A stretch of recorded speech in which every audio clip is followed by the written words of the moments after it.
संविधान में भी बाबा साहब के पक्ष के कितने लोग थे? संविधान सभा में जो संसद में बाबा साहब के पक्ष के कोई लोग नहीं थे, लेकिन ज्ञान के भरोसे संविधान में जो एक एक कलम संविधान की संसद में रखते थे, एक एक कलम पढ़ के बताते थे, लोग उनको कलम के विरोध में नहीं जाते थे, क्योंकि विरोध में जाने के बावजूद भी बाबा साहब अम्बेडकर उसका जवाब देते थे। वो बुद्धिमत्ता उनकी थी। पूरे विश्व के अंदर मैं चमत्कार को नहीं मानूंगा, ब्रह्मा विष्णु महेश को नहीं मानूंगा, ईश्वर नहीं मानूंगा, राम कृष्ण को नहीं मानूंगा, हिंदू के किसी देवी देवता को नहीं मानूंगा, जो भी चमत्कारी का लौकिक बातें नहीं मानूंगा। एक लिखित स्वरूप में पूरे विश्व के अंदर बोलने वाला, ऐलान करने वाला, चैलेंज करने वाला आदमी एक ही था, वो डॉक्टर बाबा साहब अम्बेडकर था। इतना निडर ऐसा लीडर हमें मिला, बुद्ध के साथ में बाबा साहब अम्बेडकर ऐसा लीडर हमें मिला। हमें दो दो लीडर मिले हैं, हमें दुगुनी ताकत है। एक तरफ बुद्ध है तो एक तरफ बाबा साहब अम्बेडकर है, दोनों ताकत हमारे पास है।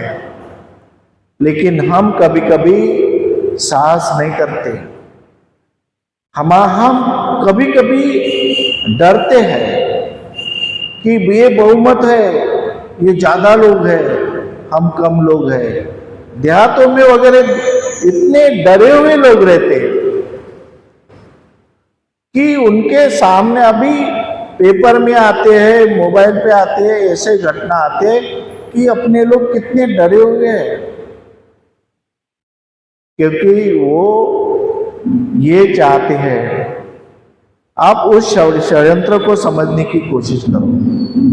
मैं आपको कहता हूं कि आप षड्यंत्र को समझने की कोशिश करो और बाबा साहब अम्बेडकर को समझने की कोशिश करो।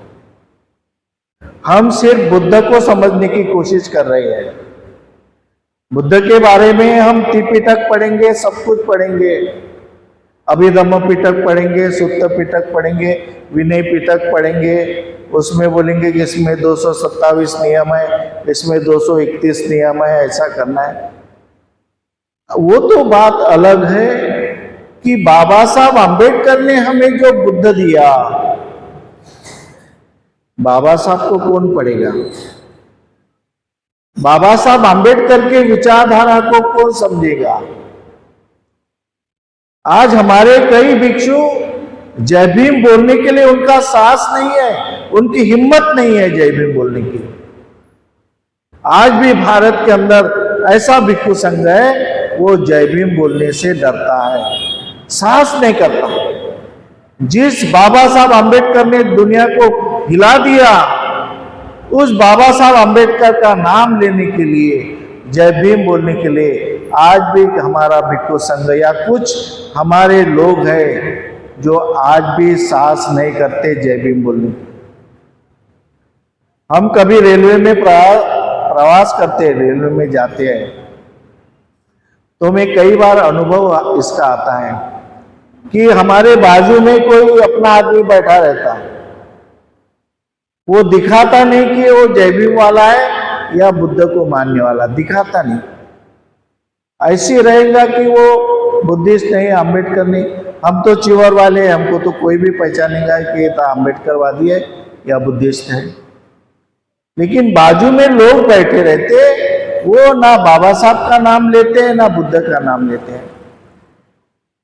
जब उनका स्टेशन आता है, कई बार मुझे ये एहसास हुआ, जब स्टेशन आता है, उतरने की बारी आती है, तब उतरते समय जब गेट पे खड़े रहते, बनते जी जय भीम नमो बुद्धाय।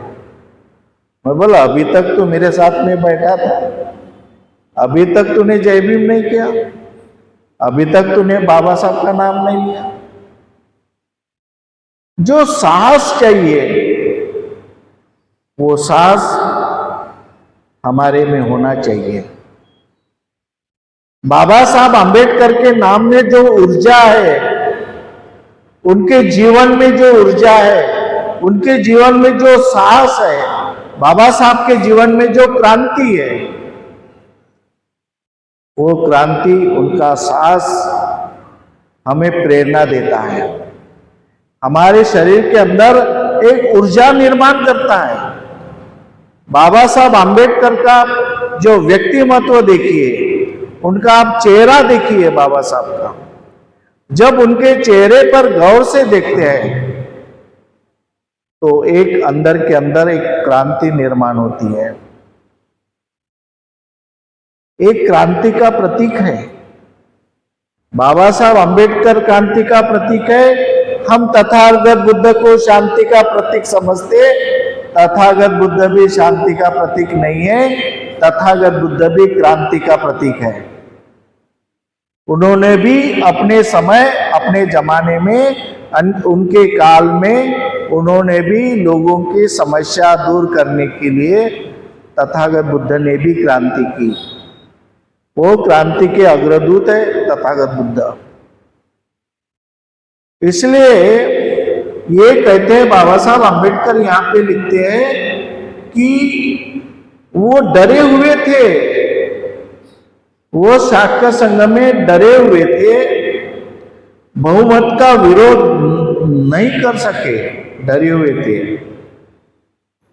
अगर उन्होंने खुला विरोध किया, वो क्यों डरे थे कि उन्होंने अगर खुला विरोध किया, खुल करके विरोध किया, तो सामाजिक और राजनीतिक रूप में दंडित किया जा सकता है, ये डर था।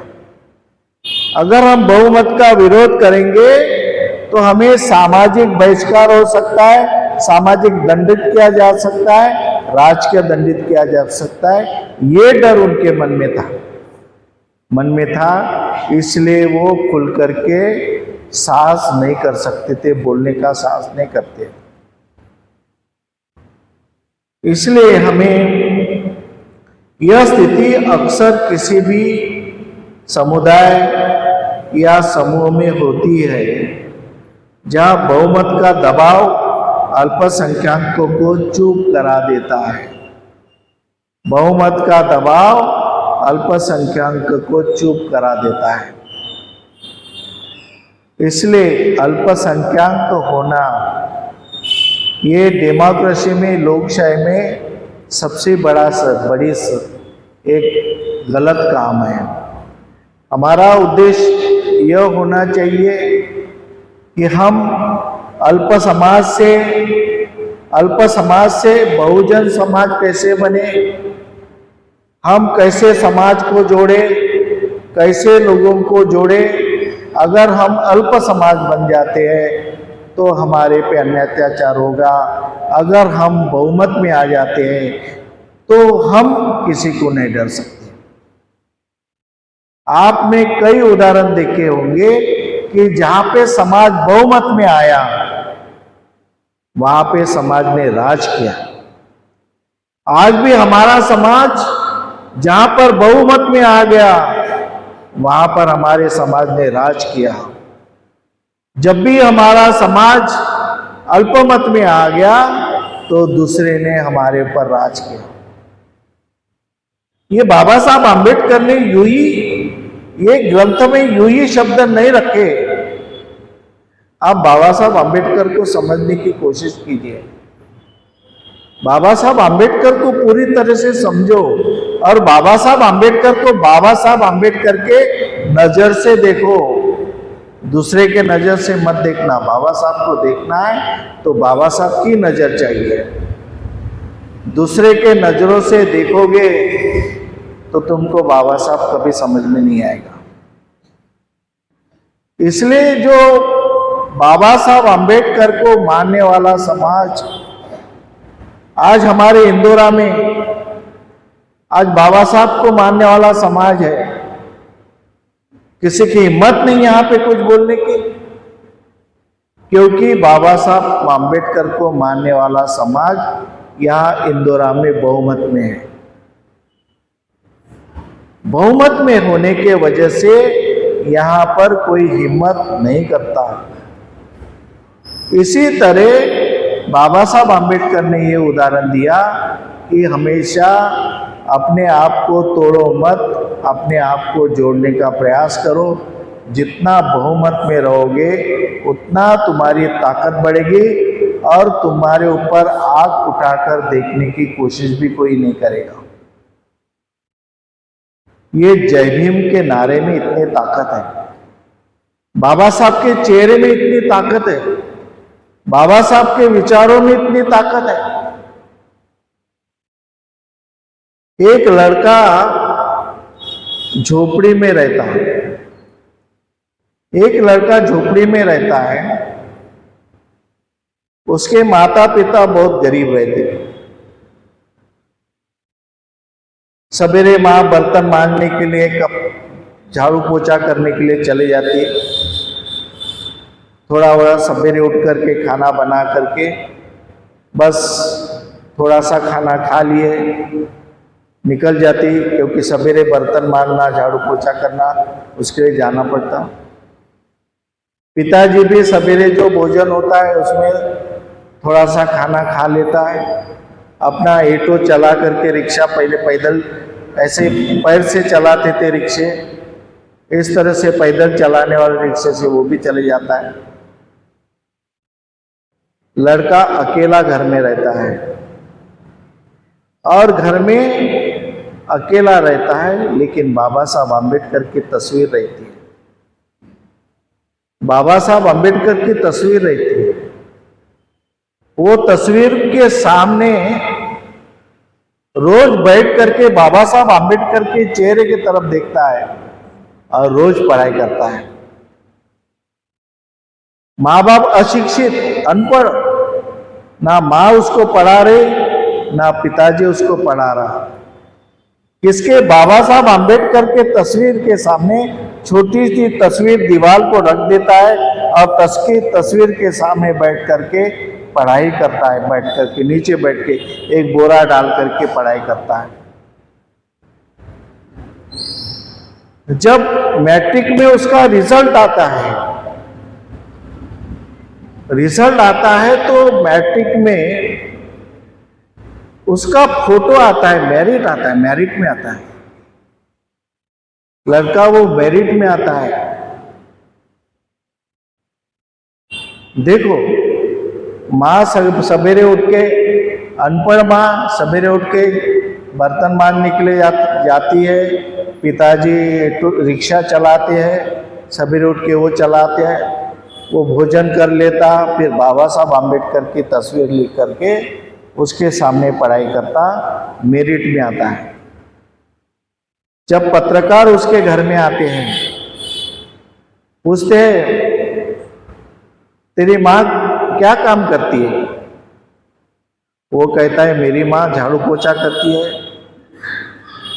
कितने बजे जाती है? मेरी माँ सवेरे उठ के चले जाती है।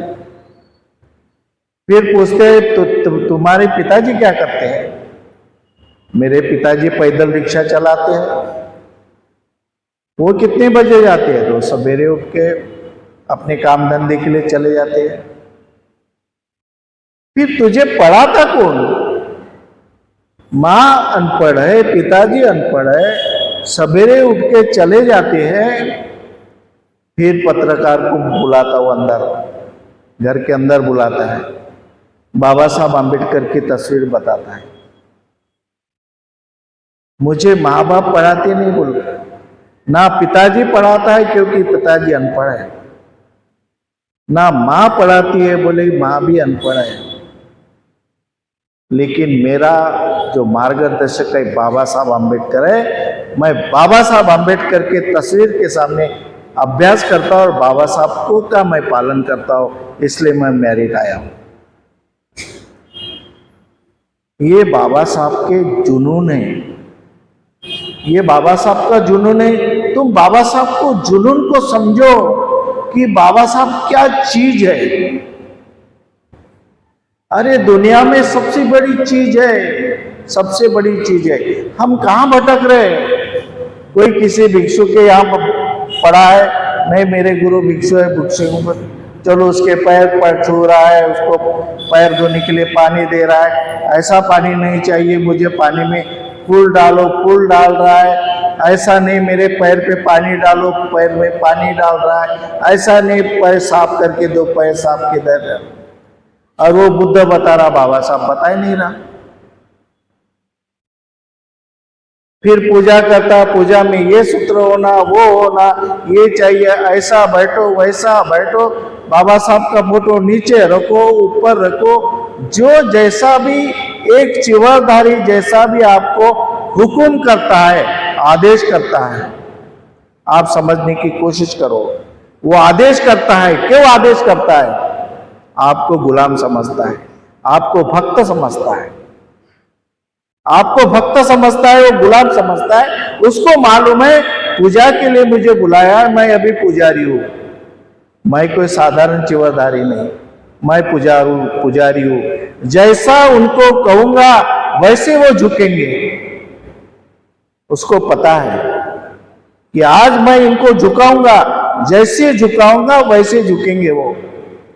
मुझे बैठने के लिए ये चाहिए, बैठने के ये मिलेगा।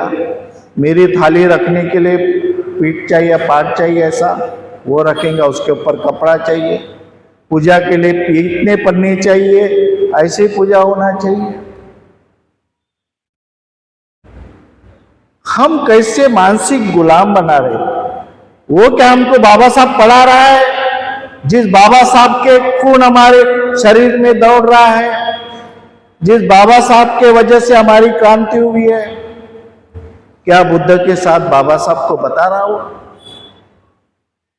बुद्ध के साथ बाबा साहब का एक तो भी शब्द बताता है वो?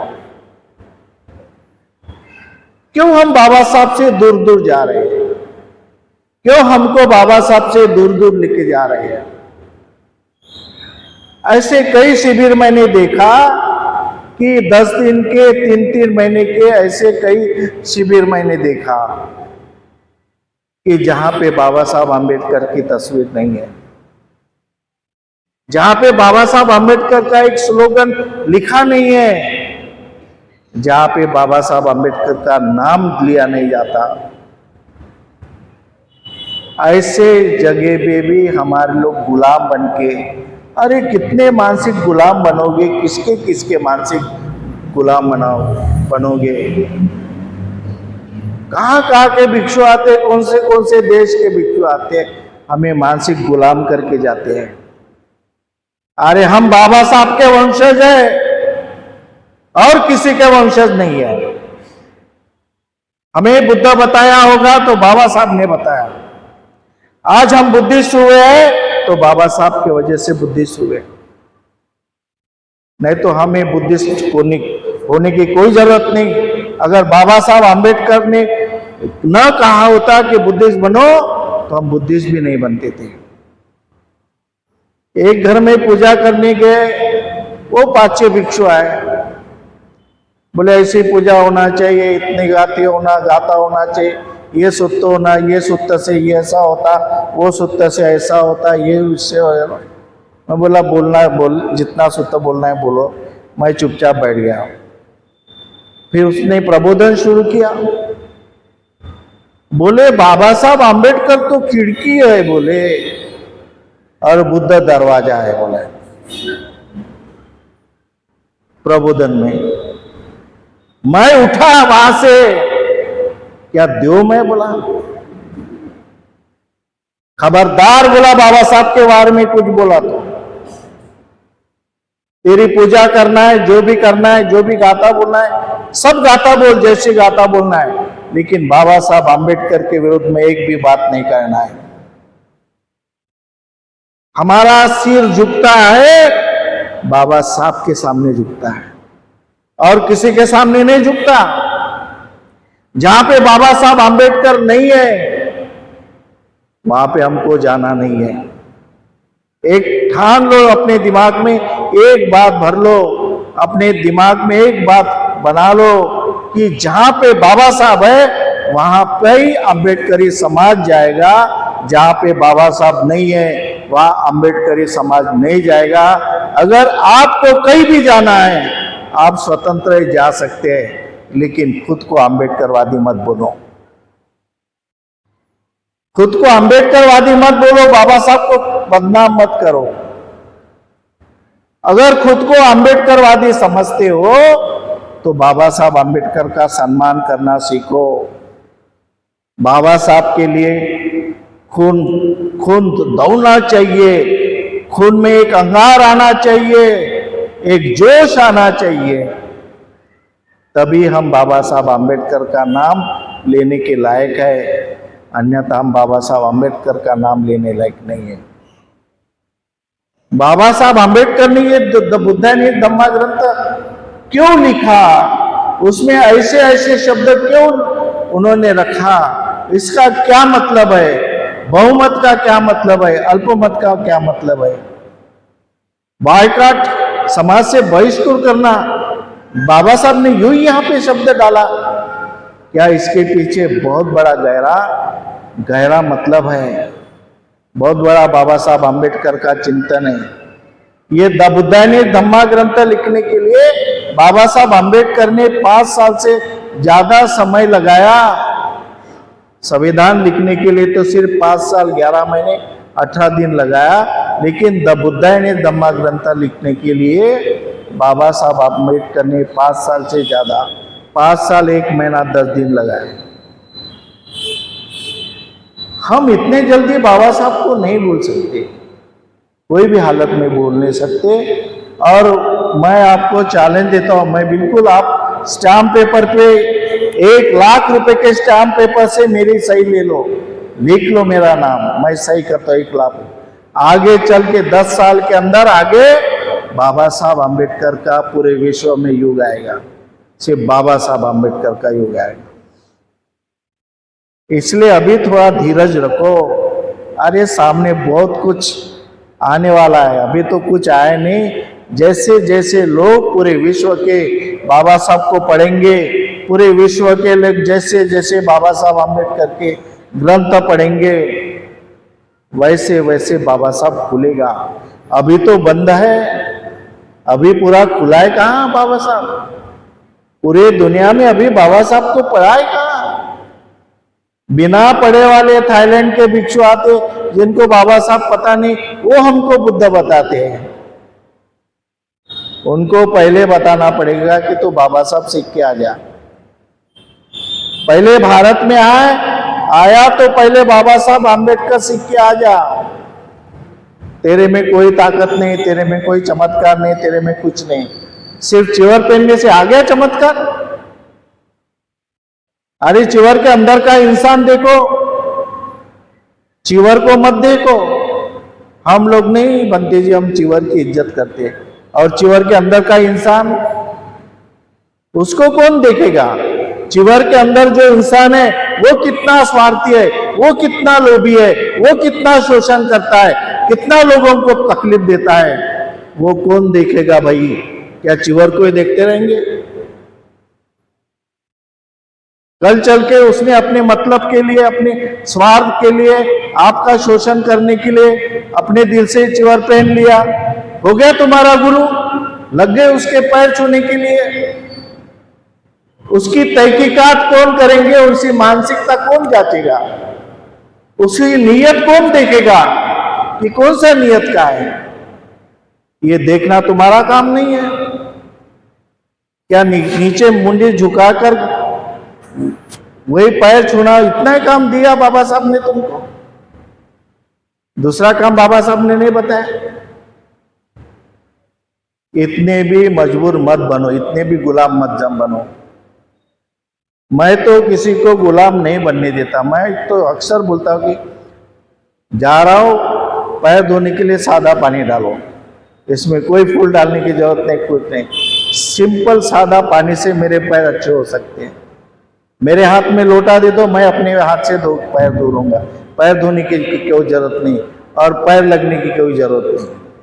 मैं कोई ईश्वर परमेश्वर नहीं, मैं कोई पुरोहित पंडा नहीं हूं। मैं भी तुम्हारा है बच्चा हूँ, तुम्हारे जैसा हूँ, तुम्हारे जैसे माँ बाप ने मुझे भी पैदा किया, मुझे भी वही माँ बाप ने जन्म दिया। मैं भी अपने माँ बाप की चिवर पहनने के बाद में मैं भी अपने माँ बाप की इज्जत करता हूँ, मैं भी अपने महिलाओं की इज्जत करता हूँ। मैं कोई बहुत बड़ा साधु संत नहीं बन गया, जैसे चिवर डाला वैसा साधु संत बन गया। आगे सब कुछ तुम्हारे में, जैसे चिवर डाले वैसे हो गए परिपक्व, हो गए मजबूत। ये जो कर्मकांड की भूमिका है उसको हमें समझने की आवश्यकता है। समाज जब तक आंबेडकरवादी समाज नहीं बनेगा, जब तक आंबेडकरवादी समाज नहीं बनेगा तब तक हमारा उद्धार नहीं होने वाला है। नहीं तो ऐसे लूटने वाले लोग आते जाएंगे, लूटते जाएंगे और चले जाते जाएंगे। हमें अभी लूटना नहीं है, अभी हमें स्वाभिमान से जीना है और स्वाभिमान से रहना है। इतनी मैं आपसे अपेक्षा रखता हूँ कि बाबा साहब ने हमें स्वाभिमान बताया, हम बाबा साहब के स्वाभिमान से जिएंगे और स्वाभिमान से रहेंगे। कभी भी हमें बचाएगा तो बाबा साहब अम्बेडकर का स्वाभिमान बचाएगा, और कोई बचाने वाला नहीं है। कोई माई का लाल कोई बचाने वाला नहीं है यहाँ। आज एक ही बचाएगा तो बाबा साहब अम्बेडकर का नाम एक ही बचाएगा, तो सिर्फ जय भीम बचाएगा, दूसरा कोई बचाने वाला नहीं है। इसलिए मैं अपने धम्म प्रबोधन को यहाँ पे विराम देता हूँ। नमो बुद्धाय, जय भीम, जय संविधान।